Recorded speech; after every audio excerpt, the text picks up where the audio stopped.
இங்க ஒரு லேடி தன்னோட ஹஸ்பண்ட் கிட்ட போய் நான் பிரெக்னண்டா இருக்கேன் அப்படின்னு சொல்லும் போது அவருமே அதுக்கு உடனே அந்த குழந்தைய அழிச்சிடுன்னு சொல்லுவாரு. ஆனா இவங்க அதை கேட்காம அங்கிருந்து போயிருவாங்க.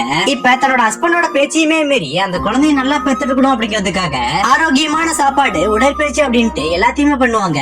இப்ப இவங்க நினைச்ச மாதிரி அந்த குழந்தையுமே ஆரோக்கியமா பிறந்துரும். ஆனா அந்த குழந்தைய பாத்துக்க அவங்க அப்பா வரவே மாட்டாரு. அதனால அந்த லேடியும் அந்த குழந்தைய தனியா வளர்க்க ஆரம்பிக்கிறாங்க.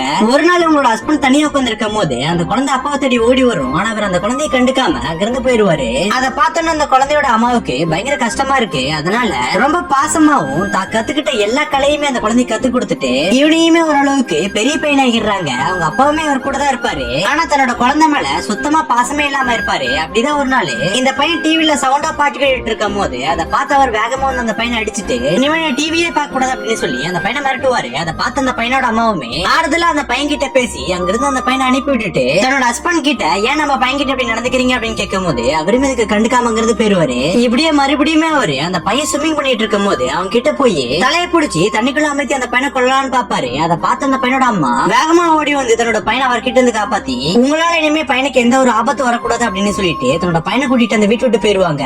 ஆனாலுமே அந்த பையனுக்கு அவங்க அப்பா அவனை தண்ணியில முக்கணும் பயத்தால அவங்க அம்மா கிட்ட கூட சரியா பேச மாட்டேங்கிறான். இதனால அவங்க அம்மாக்கு ரொம்ப கஷ்டமா இருக்கு. ஆனா இவன் மறுபடியும் அவங்க அம்மா கிட்ட போய் பேசலான்னு பார்க்கும் போது திடீர்னு பார்த்து அவங்க அம்மா இறந்து போயிருப்பாங்க. தன்னோட பையனை ரொம்ப சந்தோஷமா சரியா வளர்க்க முடியல அப்படின்னு சொல்லி ரொம்ப கஷ்டப்பட்டு இறந்து போயிருப்பாங்க. சோ அதனால எவ்வளவு கஷ்டம் இருந்தாலுமே நீங்க உங்க அம்மா கிட்ட மட்டும் பேசாம இருக்காதீங்க.